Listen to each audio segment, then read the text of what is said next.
শীত এসেছে, হাঁস খাবো না তা কি হয় বলেন? আসসালামু আলাইকুম, নাহার কিচেনে শুভেচ্ছা।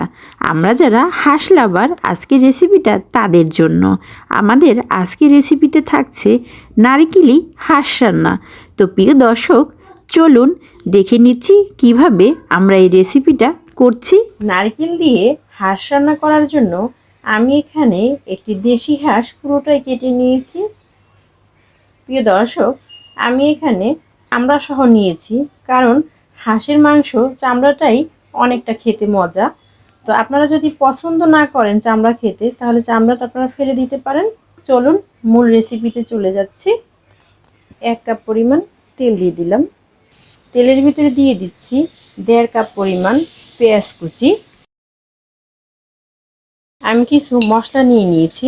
কয়েকটি তেজপাতা আছে 3-4টির মতো ছোট, দারচিনি আছে 3-4টির মতো, এলাচ আছে। আমি এলাচের মাথাটা একটু ফাটিয়ে নিয়েছি। এলাচ আছে এখানে 10 পিসের মতো। কিছু আছে কালো গোলমরিচ, আর একটি কালো এলাচ নিয়েছি ছোট। কিছুটা লবঙ্গ আছে এখানে 6টির মতো। ছোট একটি পাতা নিয়েছি এখানে জয়ত্রীর। সবগুলো মশলা আমি পেঁয়াজের ভিতর দিয়ে দিচ্ছি। পেঁয়াজগুলোর সাথে মশলাগুলো একটু কিছুটা সময় ভেজে নিচ্ছি। পেঁয়াজগুলো আমি এরকম করে ভাজবো যাতে বেরেস্তাও না হয়ে যায়, আবার যেন সাদাও না থাকে।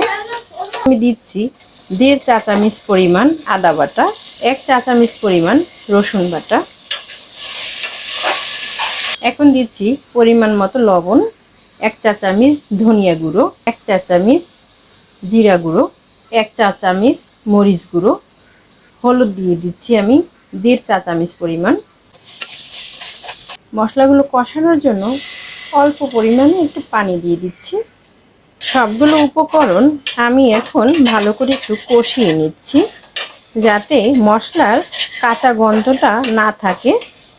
উপরে তেল উঠে এসেছে, তার মানে মশলাটা কষানো হয়ে গেছে।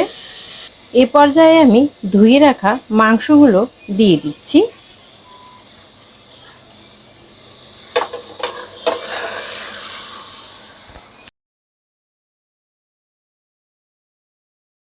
এখন আমি ঢাকনা দিয়ে ঢেকে মাঝারি আঁচে রান্না করব 10 মিনিটের মতো। প্রিয় দর্শক, এর মাঝে আমি আরও কয়েকবার নেড়ে দিয়েছিলাম। এই রান্নাটা আপনি যতটা মৃদু আঁচে রান্না করবেন ততটাই খেতে ভালো লাগে। এ পর্যায়ে আমি দিয়ে দিচ্ছি নারিকেল। আমি এখানে নারিকেলটা ব্লেন্ডার করে দিয়েছি। আপনারা চাইলে নারিকেলের দুধটাও ব্যবহার করতে পারেন। আবারও একটু কষিয়ে নিচ্ছি। এ পর্যায়ে আমি অল্প একটু পানি ব্যবহার করছি, আর আমি পানি দিচ্ছি না। এটাকেই আমি মৃদু আঁচে রান্না করব।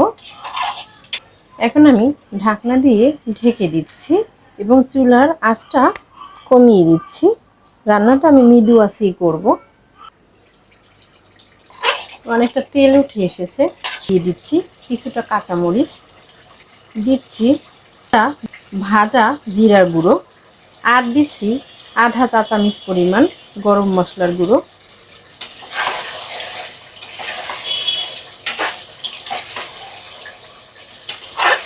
আজকের হাঁস রান্নাটা হয়ে গেছে। প্রিয় দর্শক, আপনারা বাসায় ট্রাই করবেন, আশা করি সবাই পছন্দ করবে। প্রিয় দর্শক, আমার আজকের রেসিপিটা যদি আপনাদের কাছে ভালো লেগে থাকে, তাহলে অনেক অনেক লাইক, কমেন্ট, শেয়ার করতে ভুলবেন না। প্রিয় দর্শক, আজ এই পর্যন্তই। নেক্সট টাইম দেখা হবে নতুন কোনো রেসিপি নিয়ে। সেই পর্যন্ত সবাই ভালো থাকুন, সুস্থ থাকুন, নিরাপদে থাকুন। আল্লাহ হাফিজ।